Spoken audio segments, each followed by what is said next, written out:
আসসালামু আলাইকুম। আপনারা দেখতে পাচ্ছেন এটা চন্দ্রা পল্লী বিদ্যুৎ একটি পিকআপে আমি অবশ্যই এসে দেখলাম আধা ঘন্টার মতো হয়েছে। আজকে এই বিকাল 4:30টার দিকে 4:30টাতে দিকে এমনটা হয়েছে ঘটনাটা।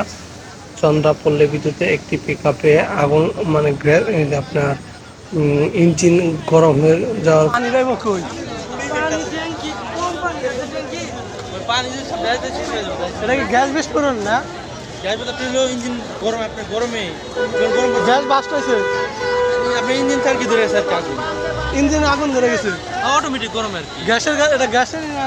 গ্যাসটা চালে দূরেই ও, আর কি গরমে তাপে আমরা হচ্ছে প্রাইভেট কার নিয়ে গেছিলাম না, খালি 8 মিনিট থাকলে মনে সব চলে যেত গরমে।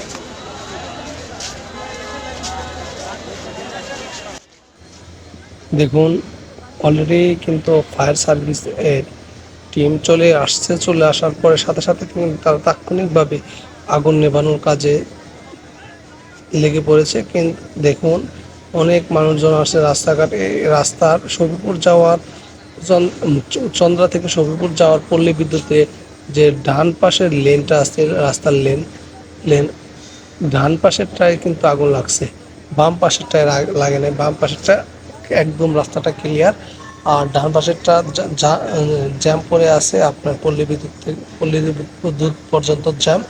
আর গাড়িটার আগুন কিন্তু মোটামুটি এখনটা নেভানো প্রায় শেষ। ফায়ার সার্ভিস এসে আগুনটা আসলে এতটা ভয়াবহ হতে দেয়নি। তারপরে গাড়িটার অনেক দেখলাম যে গাড়িটার অনেক ক্ষতি হয়েছে, আর তারা যথেষ্ট পরিমাণে চেষ্টা করছে তাড়াতাড়ি আসার জন্য। এইটা আপনারা ধোঁয়া দেখতেছেন, এটা পানির ধোঁয়া। আপনাদেরকে আমি একটু অপেক্ষা করুন, আমি আপনাদেরকে একটু কাছে গিয়ে দেখাই যে গাড়িটার অবস্থা কেমন, বর্তমান পরিস্থিতি গাড়ির কেমন, এমনটা ঘটেছে। কিন্তু আসলে দেখেন, এখানে আমার একটা কথা থাকবে, যারা এই যে গাড়িগুলা চালায়, দেখেন একটা একটা তো যে কোনো জিনিসের একটা এস্টিমেট আছে, যে সিস্টেম মানে কি একটা লিমিট আছে, যে এই লিমিট পর্যন্ত আমাকে ইউজ করো বা এরকম কোনো।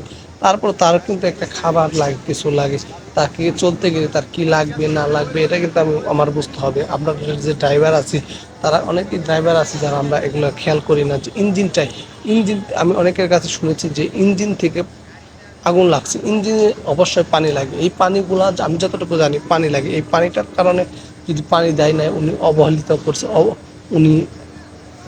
করছে। এই ওনার অবহেলার কারণেই কিন্তু একটা এই ঘটনা। আবার বলে যে রাস্তায় লিক আছে। যাই হোক, আমি এত কিছু জানি না। তারপরেও যারা এগুলো আসলে আপনারা একটু আপনারা নিজেরা, আমি বারবার বলি আপনাদেরকে, আপনারা নিজেরা সচেতন হন, অন্যরকম সচেতন করুন। কারণ দেখেন, আমরা কিন্তু আগেও আমি সব সময় একই কথা বলি, আমরা একটা কিছু ঘটার পরে কিন্তু অনেক চিন্তা ভাবনা করি। তারপরেও রাস্তাঘাটে কিন্তু বলা যায় না, একটি দুর্ঘটনা তার বলে আসে না। আল্লাহ যা করে মঙ্গলের জন্যই করে। কিন্তু তারপরে এটা ছিল পিকআপ, আর জানি না কি ক্ষতি হয়েছে। আমি দেখলাম তো পিকআপে আর কিছু নেই, শুধু খালি পিকআপটাই ছিল। এতটা আমি জানি না আসলে বিস্তারিত। আর